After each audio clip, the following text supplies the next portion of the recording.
Hello बच्चों, आज villain chapter को कंटिन्यू करेंगे और इसमें आज डिस्कस करेंगे कोलिगेटिव प्रॉपर्टी यानी कि अणुसंख्यक गुणधर्म। अणुसंख्यक गुणधर्म यानी कि कोलिगेटिव प्रॉपर्टी। देखिए क्या बच्चों, कोलिगेटिव प्रॉपर्टी क्या होती है। देखो कोलिगेटिव प्रॉपर्टी क्या होती है, विलेन के गुणधर्म को क्या करती है, प्रभावित करती है। क्या करती है, विलेन के जो गुणधर्म होते हैं। अब देखिए विलेन के जो गुणधर्म होते हैं वो किस पर निर्भर करते हैं, या तो विलेन की जो विलायक होता है उसकी मात्रा कितनी है, या जो विलायक है उस आयतन में कितने विलेय के कण उपस्थित होते हैं, उसी पर क्या करता है विलेन की प्रॉपर्टी यानी कि गुणधर्म क्या करते हैं, निर्भर करते हैं। ओके, तो पहले डेफिनेशन देखते हैं इसकी कि अणुसंख्यक गुणधर्म होता क्या है। तो विलेन के गुणधर्म विलायक की निश्चित मात्रा, विलायक की निश्चित मात्रा या आयतन में उपस्थित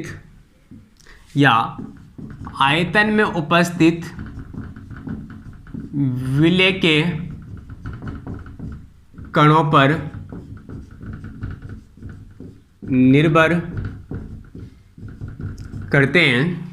तो विलेन के गुणधर्म विलायक के तो निश्चित मात्रा या आयतन में उपस्थित विलेय के कणों पर निर्भर करते हैं। तो विलेन के ऐसे गुणों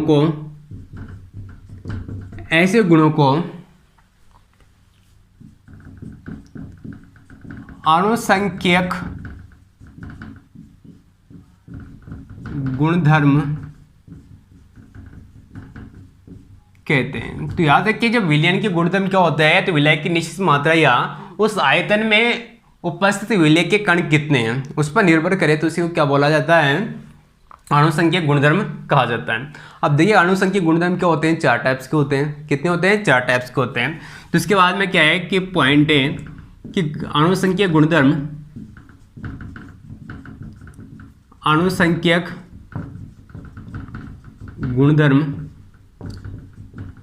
निम्न 4 प्रकार के होते हैं।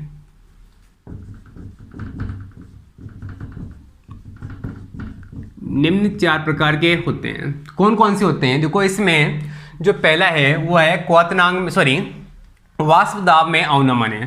पहला है इसमें वाष्प दाब में आपेक्षिक अवनमन है, आपेक्षिक अवनमन। ओके बच्चों, दूसरा होता है इसमें क्वथनांक में उन्नयन। तीसरा होता है इसमें हिमांक में अवनमन। और फोर्थ होता है इसमें वाष्प दाब। तो देखो अणुसंख्यक गुणधर्म कितने टाइप्स के होते हैं, 4 टाइप्स के होते हैं। पहला तो होता है वाष्प दाब में आपेक्षिक अवनमन, दूसरा होता है क्वथनांक में उन्नयन, तीसरा होता है हिमांक में अवनमन और चौथा होता है वाष्प दाब। तो इसमें जो फर्स्ट करते हैं डिस्कस, पहला है इसमें वाष्प दाब में आपेक्षिक अवनमन यानी कि रिलेटिव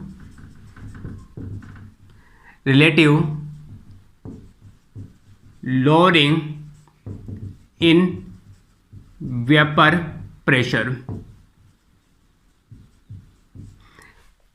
तो इसमें फर्स्ट है अपने वाष्प दाब में आपेक्षिक अवनमन। तो पहले इसमें डिस्कस करेंगे कि वाष्प दाब होता क्या है।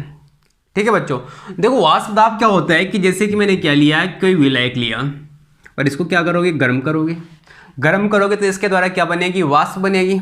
क्या बनेगी, वाष्प बनेगी। शुरू में क्या बनेगी, वाष्प बनेगी, लेकिन जब इसको क्या करते हैं, ढक देते हैं, तो क्या होता है, वापस वाष्प से क्या बन जाता है, द्रव अवस्था बन जाती है।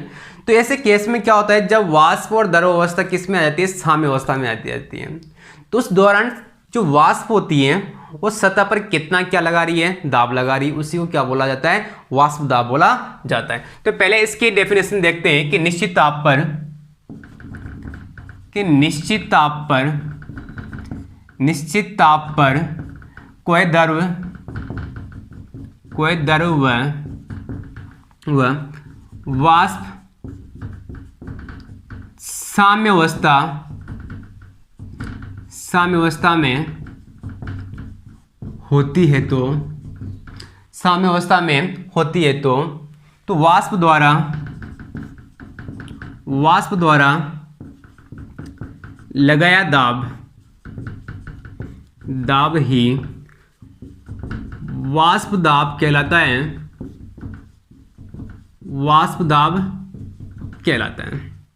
ओके बच्चों, अब बात करते हैं कि वाष्प दाब में आपेक्षिक अवनमन क्या होता है या वाष्प दाब में अवनमन क्या होता है। देखो इसका मीनिंग क्या है कि जैसे कि ये क्या है, विलायक है। विलायक का मतलब क्या है, जैसे कि इसमें क्या डाल दिया, जल भरा हुआ है। क्या भरा हुआ है, जल भरा हुआ है। अब इसमें कोई आप क्या करते हैं कि अवाष्पशील विलय डाल देते हैं। क्या डाल देते हैं, अवाष्पशील विलय डाल देते हैं, यानी कि जिसका कोई वाष्प ना बने। तो ऐसे केस में क्या होता है कि जो शुद्ध विलायक होता है उसका वाष्प दाब क्या हो जाता है, कम हो जाता है। क्यों हो जाता है, क्योंकि इसके आसपास क्या होता है कि जैसे कि पहले क्या था, ये आप ऐसा समझे कि जैसे कि मेरे पास में क्या है, शुद्ध विलायक है। क्या होता है, शुद्ध विलायक है। ओके बच्चों, इसमें क्या होता है कि पूरा क्या होता है, विलायक होता है। तो विलायक होगा तो इसमें क्या होती है, पूरी सतह के द्वारा क्या होता है, वाष्पन होता है। लेकिन जैसे कि इसमें क्या डाल दोगे, अवाष्पशील विलय डाल दिया। क्या डाल दिया, अवाष्पशील विलय डाल दिया। क्या डाल दिया, अवाष्पशील विलय डाला। तो इसमें क्या होता है, जो अवाष्पशील विलय वाले होते हैं क्या करते हैं, विलय के कुछ स्थानों को क्या कर लेते हैं, घेर लेते हैं। कुछ स्थानों को घेर लेते हैं तो क्या होता है कि जो पूरी सतह के द्वारा क्या नहीं होता, वाष्पन नहीं होता। अगर वाष्पन नहीं होगा तो इसका वाष्प दाब क्या होता है, कम आता है। तो एक क्वेश्चन आता है कि जो प्योर क्या होता है ना, कि शुद्ध क्या होता है, विलायक का वाष्प दाब हमेशा क्या होता है, विलयन के वाष्प दाब से क्या होता है, हमेशा ज़्यादा आता है। क्यों होता है, क्योंकि शुद्ध विलायक में क्या होती है, पूरी सतह क्या होती है, ओपन रहती है, यानी खुली हुई रहती है। तो पूरी सतह से क्या होता है, वाष्पन होता है। लेकिन जो विलयन होता है, विलयन में क्या होता है कि कुछ जो अवाष्पशील विलय मिलाया वो क्या करता है, विलय के कुछ कणों को क्या कर लेता है, घेर लेता है। इस वजह से क्या होता है कि जितनी वाष्प क्या बनती है, विलायक में बनती, उतनी विलयन में नहीं बन पाती। इस वजह से क्या होता है कि जो विलयन होता है इसका वाष्प दाब क्या होता है, कम आता है। और जो इन दोनों में जो डिफरेंस आता है कि विलयन का तो वाष्प दाब क्या होता है, कम होता है, और विलय का वाष्प दाब क्या होता है, ज़्यादा होता है। इसी को क्या बोला जाता है, वाष्प दाब में अवनमन बोला जाता है। तो ओके, तो बच्चों ये डेफिनेशन लिखनी है अपन को कि एक्चुअल में क्या होता है कि जब शुद्ध विलायक में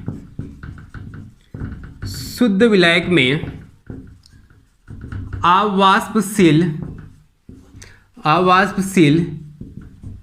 विलय पदार्थ मिलाया जाता है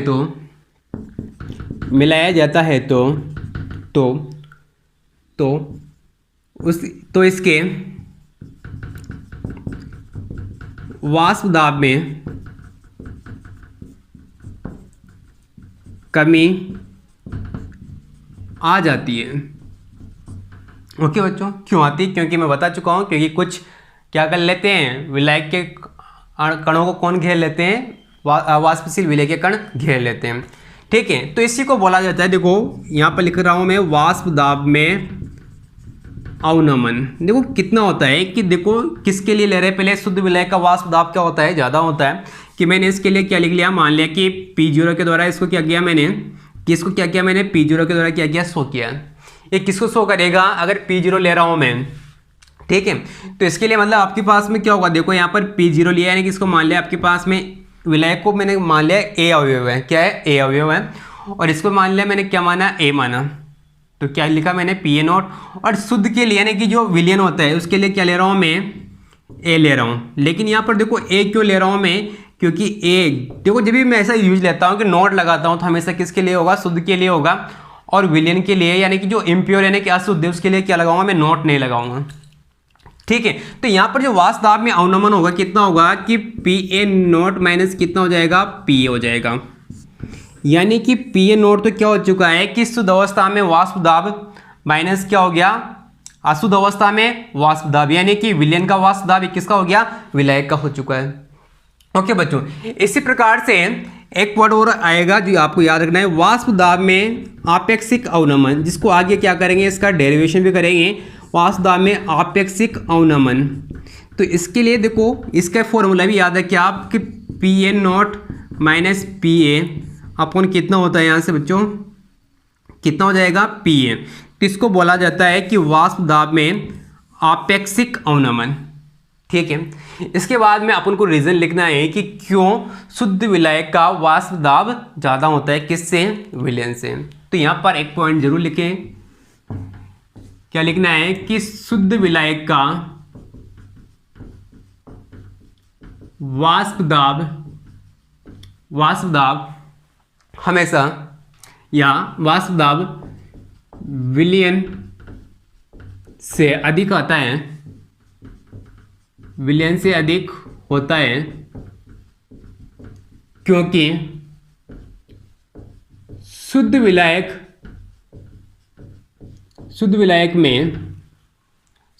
में पूरी सतह से या संपूर्ण सतह से वाष्प बनती है, जिसके कारण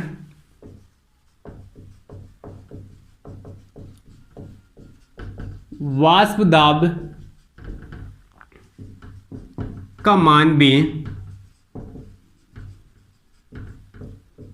अधिक होता है। ओके बच्चों, लेकिन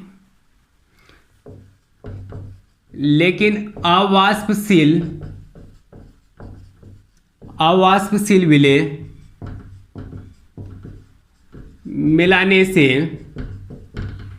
से क्या होगा कि जो अवाष्पशील विलेय के कण हैं वो क्या करते हैं, विलेय के कुछ कणों को क्या कर लेते हैं, घेर लेते हैं, तो उनकी वाष्प नहीं बन पाती है। अवाष्पशील विलेय मिलाने से यह कण विलायक की सतह को घेर लेते हैं, अर्थात पूरी सतह से वाष्प नहीं बनती है, जिसके कारण वाष्प दाब भी कम लगता है। तो याद रखिए कि जो क्या होता है, शुद्ध विलायक होता है उसका वाष्प दाब क्या होता है, ज़्यादा होता है कंपेरेटिव विलयन के वाष्प दाब के कंपेरेटिव। वाष्प दाब में आपेक्षिक अवनमन को पढ़ने के लिए, इसको आगे पढ़ने के लिए बच्चों राउल्ट का नियम का क्या करेंगे, अध्ययन करेंगे। तो नेक्स्ट टॉपिक ये है राउल्ट का नियम। देखो राउल्ट का नियम बहुत इंपॉर्टेंट है इसमें, कि किसी को भी क्या करना है, अगर अपन को किसी भी कोलिगेटिव को प्रॉपर्टी को पढ़ना है तो इसमें राउल्ट लॉ से क्या करना पड़ेगा, अपन को गुजरना पड़ेगा कहीं ना कहीं। तो ठीक है, तो राउल्ट का लॉ क्या करता है, दो चीज़ों पर डिपेंड करता है। किस पर डिपेंड करता है कि कोई भी आपने के लिए विलायक लिया, ठीक है, और एक क्या ले लिया, विलय ले लिया, तो इनका वाष्प दाब कितना लग रहा है, ठीक है, और इनका मोल भिन्न कितना है, इन दोनों का जो गुणनफल होता है उसी को क्या बोला जाता है, राउल्ट का नियम बोला जाता है। तो पहले डेफिनेशन देखते हैं कि राउल्ट के नियम की डेफिनेशन क्या होती है, कि किसी निश्चित ताप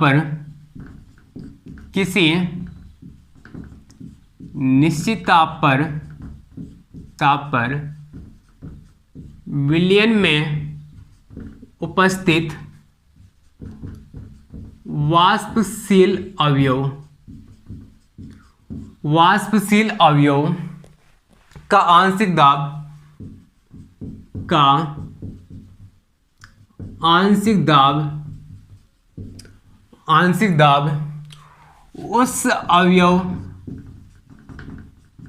उस अवयव की शुद्ध अवस्था में आंशिक दाब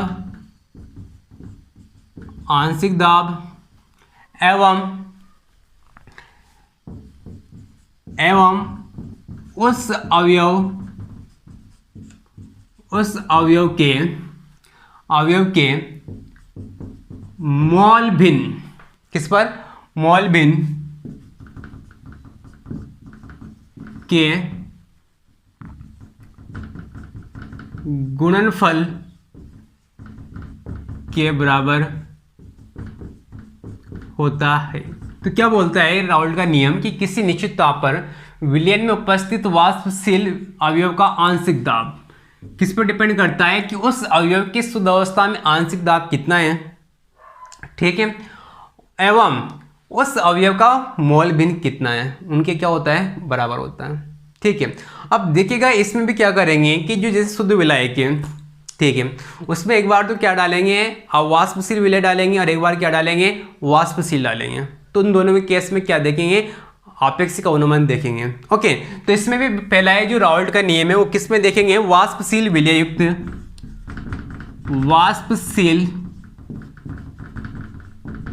विलययुक्त, विलययुक्त विलयन के लिए, विलयन के लिए राउल्ट का नियम। तो किस प्रकार से वाष्पशील विलययुक्त विलयन के लिए क्या लगेगा, राउल्ट का नियम। ऑब्वियसली बात है, अगर अवाष्पशील डाला है तो मैंने बताया था कि क्या है यहाँ पर, वाष्पशील विलय है, तो अपने पास में जो क्या आएगा, वाष्पदाब आएगा, और किसका, दो का क्या आएगा, योग आएगा, एक तो विलय का, क्योंकि विलय भी क्या है यहाँ पर वाष्पशील है और विलय भी क्या है, वाष्पशील है। ओके बच्चों, तो इसमें देखते हैं कि पहले देखो कि माना किसी विलयन में, माना किसी विलयन में, विलयन में दो अवयव ए व बी है। कितने अवयव बच्चों, दो हैं, ठीक है। आगे इन अवयवों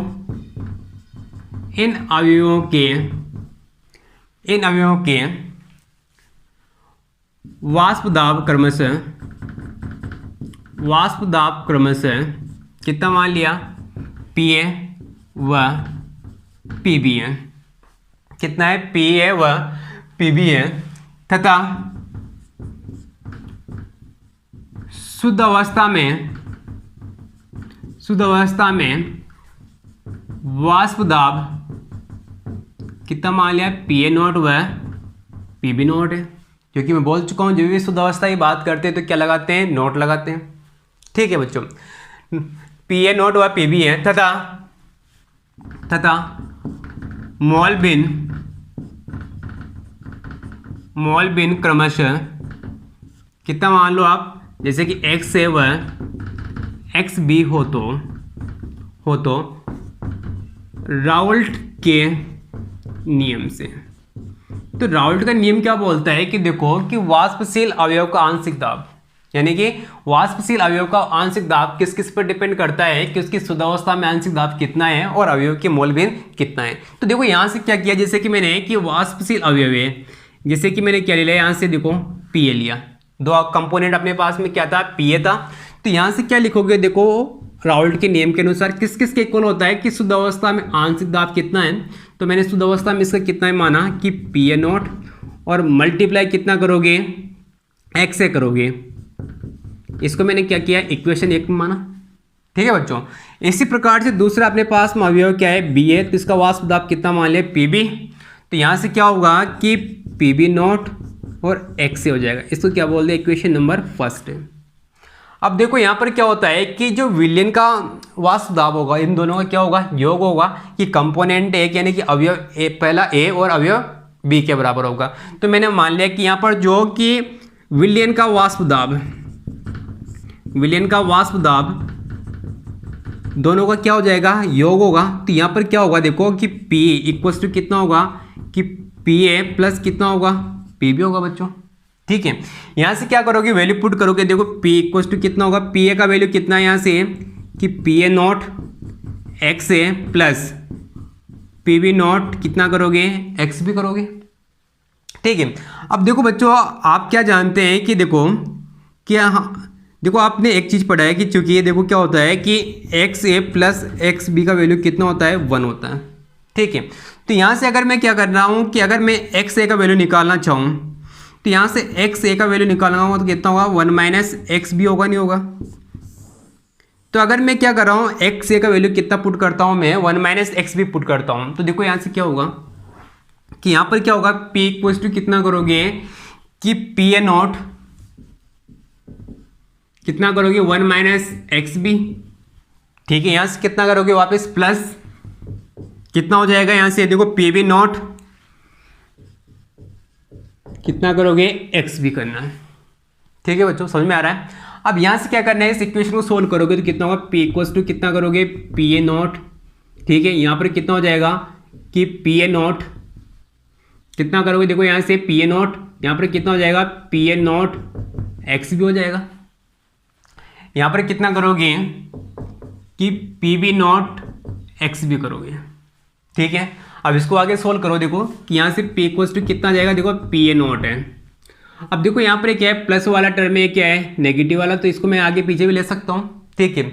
अगर नहीं तो देखो यहाँ से आप क्या करो कि x भी कॉमन ले लो, क्या लोगे x भी कॉमन लोगे, क्योंकि दोनों में क्या है x भी है। तो यहाँ से सोल्व करोगे तो देखो कितना आएगा यहाँ से कि पी ए नॉट माइनस कितना करोगे पी बी नॉट आएगा, या आप यहाँ से करोगे तो कितना करोगे कि पी ए नॉट, अगर मैं x भी लेता हूँ तो यहाँ से क्या कर दोगे, इसको अपोजिट कर दोगे तो यहाँ पर कितना आ जाएगा अपने पास में आंसर कि p इक्वल्स टू कितना हो जाएगा पी ए नॉट प्लस कितना हो जाएगा एक्स बी, ब्रैकेट में क्या आ जाएगा पी बी माइनस पी आ जाएगा। तो ये फॉर्मूला आपको डायरेक्ट याद होना चाहिए कि जो विलयन का वाष्प दाब होता है वो क्या होगा, पहले तो आपके पास कंपोनेंट ए का कितना है, उसका मोल भिन्न कितना है, फिर आपके पास में जो कंपोनेंट बी है कि अभी बी है उसका वाष्प दाब कितना है शुद्ध अवस्था में, और ए का कितना है। जब इसको क्या करोगे सोल्व करोगे तो क्या निकल जाएगा यहाँ से कि जो वाष्पशील विलय युक्त विलयन के लिए क्या निकल जाएगा, वाष्प दाब का मान निकल जाएगा।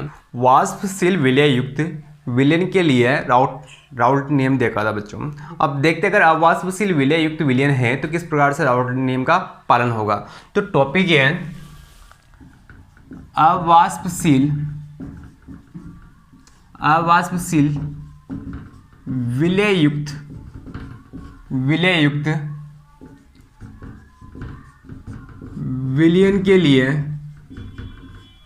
के लिए राउल्ट का नियम। देखो बच्चों अगर अविलय वाष्पशील है तो obvious सी बात है कि जो वाष्प दाब बनेगा वो किसकी वजह से बनेगा, ओनली विलायक की वजह से बनेगा, क्योंकि विलय यहाँ पर क्या है अवाष्पशील है।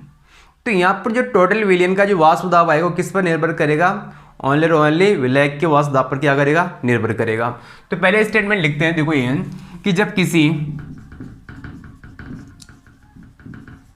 किसी अवाष्पशील विलय को शुद्ध विलायक यहाँ पर क्या लिया ए लिया, शुद्ध विलायक ए में मिलाया जाता है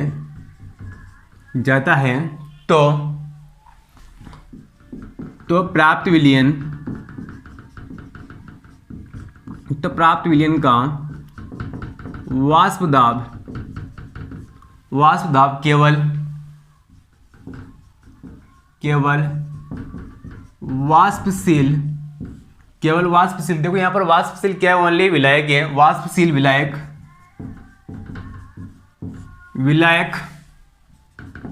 के आंशिक दाब के बराबर होता है।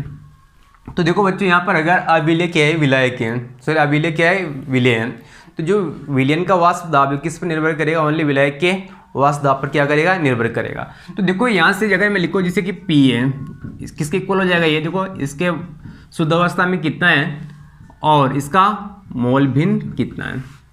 ओके बच्चों फर्दर का ये पहले भी, क्योंकि राउल्ट का नियम यही होता है, किस का मल्टीप्लाई होता है, एक तो वाष्प दाब और किसका होता है, मोल भिन्न का क्या होता है, मल्टीप्लाई होता है, जो शुद्ध अवस्था में होते हैं, ठीक है। अब देखो यहाँ पर क्या है कि जो Pb का वैल्यू है वो तो क्या होगा, बहुत ही कम होगा, क्या है तो नगण्य है, क्योंकि नगण्य क्यों है, क्योंकि जो B है, B अवयव किसके लिए लेते हैं, विलय के लिए लेते हैं, और विलय क्या हुआ यहाँ पर बहुत ही कम मात्रा में, या मैं ऐसा बोल सकता हूँ कि इसमें क्या है अवाष्पशील है, ठीक है। तो यहाँ से देखो जो विलयन का वाष्प दाब आएगा वो किसके इक्वल हो जाएगा, किसके होगा, विलय के वाष्प दाब के इक्वल हो जाएगा। तो यहाँ से कितना करोगे, पी ए नॉट एक्स ए ही हो जाएगा। अब देखो एक्स ए को चेंज करोगे तो आपको पता है कि एक्स ए प्लस एक्स बी का वैल्यू कितना होता है 1। तो यहाँ से अगर मैं एक्स ए को वैल्यू निकालूंगा तो कितना करूँगा मैं 1 माइनस एक्स बी निकालूंगा।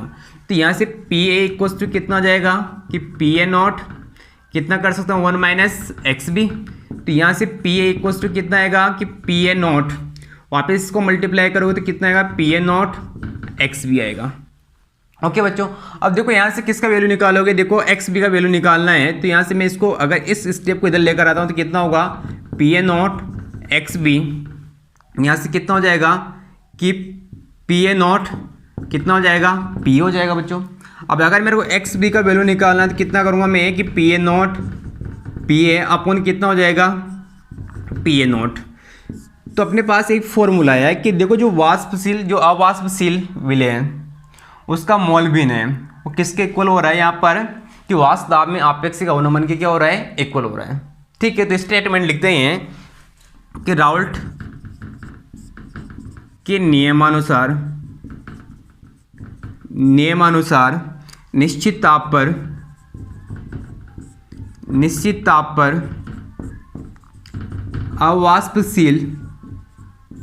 अवाष्पशील विलय युक्त विलयन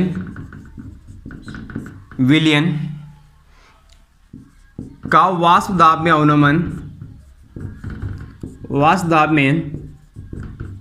आपेक्षिक अवनमन किसके इक्वल हो रहा है बच्चों, किसके समतुल्य है यहाँ पर मोल भिन्न के क्या है समतुल्य हैं। विलय के क्या लिखोगे विलय की मोल भिन्न के क्या है समतुल्य होता है, समतुल्य होता है। ओके बच्चों, तो तुम्हें फॉर्मूला डायरेक्ट याद होना चाहिए। यहाँ से डायरेक्ट क्या होते हैं न्यूमेरिकल्स बनते हैं। ठीक है, आज की इसको डिस्कस भी करेंगे इससे रिलेटेड जो न्यूमेरिकल्स बनते हैं। ठीक है, ओके बच्चों। अब उसके बाद में देखो कि इसके द्वारा जो वाष्प दाब में आपेक्षिक अवनमन है इसके द्वारा किस प्रकार से आप मोलर द्रव्यमान की गणना कर सकते हैं। तो इसको नेक्स्ट टॉपिक है कि वाष्प दाब में अवनमन के द्वारा वाष्प दाब में आपेक्षिक अवनमन द्वारा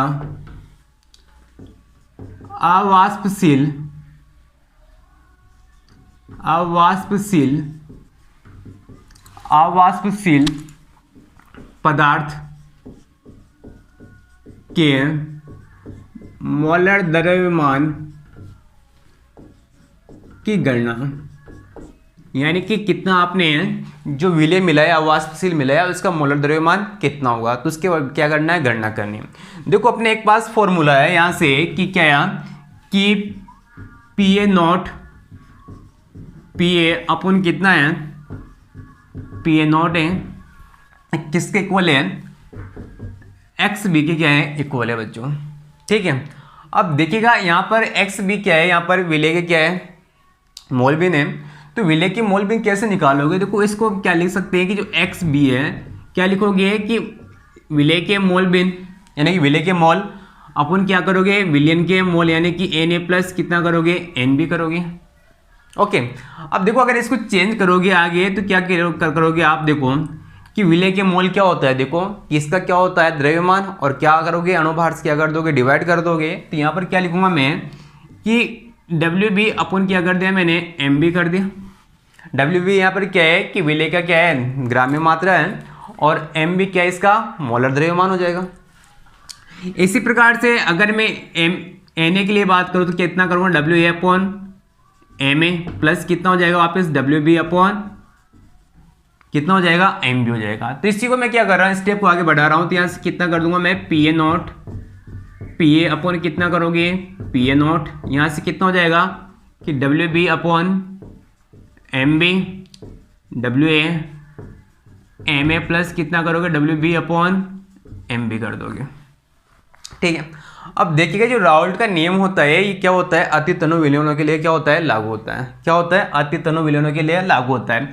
इसका मतलब क्या हो गया, अति तनु का मतलब होता है कि विलय के सापेक्ष विलय की मात्रा क्या है, बहुत कम है। ठीक है, तो यहाँ पर मैं क्या कर रहा हूँ, इस स्टेप को जो क्या है कि WB है, ये वाला स्टेप है किसका, ये विलय का है, इसको क्या कर रहा हूँ मैं हटा रहा हूँ क्योंकि इसकी मात्रा क्या है, बहुत ही कम है। ठीक है बच्चों, तो मैं इसको क्या कर रहा हूँ, रिमूव करूँगा। तो पहले एक स्टेटमेंट लिखते हैं। स्टेटमेंट क्या है कि राउल्ट का नियम केवल अति तनु विलयनों पर लागू होता है। तो यहां से क्या हो जाएगा कि PA0 PA अपॉन कितना होगा, PA0, यहाँ से कितना होगा कि WB अपॉन MB अपॉन कितना हो जाएगा, WA अपॉन कितना हो जाएगा, यहाँ पर MA हो जाएगा। इसको आगे सोल्व करेंगे तो कितना जाएगा कि PA0 माइनस PA अपॉन कितना हो जाएगा, PA0। यहाँ से सोल्व करोगे देखो कितना आएगा, WB MB। अब देखो ये नीचे वाले स्टेप को कहाँ पर ले जाओगे, MA को ऊपर ले जाएंगे तो यहाँ पर कितना हो जाएगा, MA अपॉन कितना हो जाएगा, कितना हो जाएगा, WA हो जाएगा। तो इस प्रकार से अपने पास देखो किसका निकालना होता है, इसमें वैसे एक फॉर्मूला कि MB का वैल्यू निकाल सकते हैं यहाँ से। MB तो क्या हो जाएगा यहाँ पर विलय के लिए हो जाएगा। तो यहाँ से अगर MB का वैल्यू निकालोगे तो कितना होगा कि MB इक्वल्स टू कितना करोगे कि WB MA अपन कितना करोगे, WA। इसको उधर ले जाओगे तो किस में हो जाएगा, ये देखो किस प्रकार आ जाएगा, ये मल्टीप्लाई में कि PA0 कितना करोगे, PA0 माइनस कितना करोगे, PM। तो इस प्रकार से अपने पास में क्या हो चुका है कि अवाष्पशील विलय युक्त विलयन के लिए जो अवाष्पशील क्या है विलय, उसका क्या आ जाएगा, मोलर द्रव्यमान आ जाएगा। वास्तव में आपेक्षिक अवनमन से रिलेटेड कुछ क्वेश्चन सोल्व करते हैं बच्चों। देखो पहला क्वेश्चन दिया हुआ है इसमें कि किसी ताप पर शुद्ध बेंजीन का वाष्प कितना दिया हुआ है, 0.850 बार है। आगे दिया हुआ है 0.5 ग्राम अवाष्पशील विलय ठोस की कितना दिया है इसमें, 39 ग्राम बेंजीन में क्या कर रखा है, घोल रखा है। ठीक है, तो यहाँ पर विलय अपने पास में क्या हो चुका है, बेंजीन हो चुका है। ठीक है, आगे दिया प्राप्त विलयन का वाष्प दाब कितना दिया हुआ है, 0.845 है। ठीक है, क्योंकि कम हो चुका है ये, पहले कितना था, 0.850 था। जैसे अवाष्पशील डाला तो इसका क्या हो गया, वाष्प दाब क्या हो गया, कम हो चुका है। कितना हो चुका है, 0.845 बार है। तो विलय ठोस का क्या पूछा है, मोलर द्रव्यमान की गणना कीजिए। तो देखो अपने पास अब एक फॉर्मूला आया था कि MB यानी कि मोलर द्रव्यमान था किसका, अवाष्पशील का था। कितना किया था मैंने कि WB मल्टीप्लाई कितना था, MA था। और यहाँ पर कितना था अपने पास में, देखो कि यहाँ था अपने पास में WA। ठीक है बच्चों, मल्टीप्लाई में क्या किया था कि जो PA0 अपन कितना किया था, PA0 माइनस कितना किया था, PA किया था। ओके बच्चों, तो अपने पास एक बेसिक फॉर्मूला था ये कि MB equals to WB multiply MA upon WA कितना था, मल्टीप्लाई में PA की PA0 अपॉन कितना था, PA0 माइनस PA था। अब देखो इसमें डाटा देखते हैं कि WB तो क्या था, यहाँ पर B किसके लिए लिया था, विलय के लिए लिया था। तो यहाँ पर विलय का अणुभार कितना है, देखो इसमें 0.5 है, इसका भार कितना है, 0.5 है। यहाँ पर क्या निकालना है, MB निकालना है। ठीक है, उसके बाद में देखो इसमें MA क्या है, बेंजीन है। और बेंजीन का देखो यहाँ पर बेंजीन क्या है, विलायक के, तो इसका जो कितना होता है, मोलर द्रव्यमान होता है 78 होता है। और कितना दिया हुआ है, देखो WA दिया हुआ है। WA इसमें देखो कितना दिया हुआ है कि बेंजीन का दिया हुआ है, कितना दिया हुआ है, 39 दिया हुआ है। यहाँ से सोल्व करोगे देखो PA0 क्या है, शुद्ध अवस्था में कितना है, 0.850 है। वापिस 0.850 माइनस 0. कितना करोगे, 845 करोगे। इसको सोल्व करोगे देखो यहाँ पर MB इक्वल्स टू कितना आएगा, देखो ये 2 टाइम चला गया, 2 को किससे मल्टीप्लाई करोगे, 0.5 से, तो कितना हो गया 1। तो यहाँ पर अपने पास में क्या होगा, इसको मल्टीप्लाई करोगे 0.850, इसको क्या करोगे माइनस करो तो कितना है, 0.05 आएगा। जब इसको सोल्व करोगे तो कितना आएगा, 170 आएगा। कितना आंसर है इसका, 170 आंसर आ जाएगा। ओके बच्चों, तो ये तो फर्स्ट क्या हो चुका है, आंसर हो चुका है। अब सेकंड का आंसर देखते हैं कि इसमें दिया हुआ है 373 केल्विन ताप पर 3 ग्राम क्या दिया हुआ है, शर्करा को कितना दिया है 70% शर्करा, यानी कि यहाँ पर क्या है 70 ग्राम जल में घोलने पर प्राप्त विलयन का वाष्प दाब क्या होगा। यदि शुद्ध जल का 373 केल्विन पर वाष्प दाब कितना दिया हुआ है 760 mmHg दिया हुआ है। तो इसमें पूछा हुआ है आपको कि जब आप 3 ग्राम शर्करा घोलते हैं तो इसका वाष्प दाब कितना होगा। ठीक है, अब देखो यहाँ से इस फॉर्मूले को देखो वापस चेंज करेंगे तो कितना आया था अपने पास में PA अपॉन कितना था PA0, जिसको क्या बोला था वाष्प दाब में आपेक्षिक अवनमन बोला था। ठीक है बच्चों, यहाँ से कितना किया था WB upon MB multiply MA upon कितना था WA था। देखो सब कुछ डाटा दे चुका है, आपसे किसका डाटा पूछा हुआ है, इसमें PA का पूछा हुआ है। किसका पूछा हुआ है PA का। तो देखो यहाँ पर शुद्ध अवस्था में कितना दे चुका है, 760 दे चुका है, माइनस PA का वैल्यू निकालना है, वापस कितना करोगे 760। WB देखो WB कितना दे चुका है, इसमें देखो 3 दे चुका है, और शर्करा कितना होता है 342 होता है, मल्टीप्लाई करोगे कितना में घोला हुआ है 70 में, यहाँ पर 18 अपन कितना करोगे 70 करोगे। ठीक है बच्चों, जब इसमें देखो सोल्व करोगे तो यहाँ पर देखो इसका जो वैल्यू आएगा, देखो जब इसका वैल्यू करोगे तो यहाँ पर अपने पास में जब PA का वैल्यू सोल्व करोगे तो देखो PA का वैल्यू यहाँ पर जब आप सोल्व करते हो तो यहाँ पर आता है ये 758.29 आता है। कितना आएगा mmHg, ये आप सोल्व कर लेना। पहले क्या करोगे, इनको मल्टीप्लाई कर लो, इसको 760 को भी इधर ले जाओ।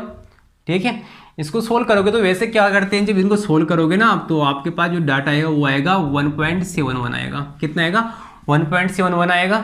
तो यहाँ से क्या करोगे, देखो यहाँ से सोल्व करोगे तो कितना करोगे, देखो यहाँ से 760 माइनस PA माइनस 1.7 करोगे तो PA इक्वल्स टू कितना करोगे, तो 760 माइनस 1 करोगे तो आपके पास में डाटा कितना जाएगा 758 पॉइंट कितना जाएगा 29 mmHg आ जाएगा। उसके बाद में क्वेश्चन दिया हुआ है देखो कि विलायक B, देखो यहाँ पर विलायक उल्टा कर चुका है। अदरवाइज विलायक के लिए मैं क्या बोलते हैं कि विलायक के लिए हम ऐसा कौन सा वेव लेते हैं, A लेते हैं। ठीक है, का वाष्प दाब 0.80 ATM है। जब अवाष्पशील पदार्थ A इस विलायक में घोला जाता है तो वाष्प दाब में 0.60 ATM हो जाता है, यानी घटकर कितना हो गया 0.80 से घटकर कितना हो चुका है 0.60 ATM हो चुका है। तो A की विलयन में मोल भिन्न का गणना करनी है। तो देखो मैंने डाटा बताया था XB क्या था, यहाँ पर जब मैंने कंपोनेंट यानी कि जो विलायक के लिए अगर B लिया था तो यहाँ पर क्या लिया था मैंने XB लिया था, और इसकी किसके इक्वल था, ये देखो ये वाष्प दाब में आपेक्षिक अवनमन यानी कि इसके इक्वल था ये। लेकिन देखो यहाँ पर क्या करते हैं इन्होंने कि जो अवयव B है उसको क्या माना है, यहाँ पर विलायक माना है, और अवयव A को क्या माना है, देखो यहाँ पर क्या माना है कि अवयव A तो क्या है यहाँ पर विलय है, तो यहाँ पर किसके इक्वल हो जाएगा, ये A के इक्वल हो जाएगा। तो यहाँ पर इसी का वैल्यू पूछा है आपसे, देखो PA0 माइनस PA करोगे तो इसमें देखो डाटा दिया है विलायक B का वाष्प दाब यानी कि शुद्ध अवस्था में दे चुका है, कितना दे चुका है 0.80। ठीक है, इतना आपको दे चुका है। अब देखो यहाँ पर आपसे दिया हुआ है कि घटकर कितना हो गया, ये 0.80 रह चुका है ये। तो ठीक है, तो इसका मतलब घटकर कितना रह चुका है, तो इसका वैल्यू कितना हो जाएगा, देखो 0.60 हो जाएगा और इसका 0.80। तो यहाँ से x से बराबर करोगे 0.20 अपॉन 0.80 करोगे, यहाँ से सोल्व करोगे तो कितना है 1.4। तो यहाँ पर x a के मोल भिन्न कितनी आ जाएगी 0.25। इस प्रकार से क्या हो जाएगा, ये क्वेश्चन नंबर 3 का क्या हो जाएगा आंसर हो जाएगा 0.25।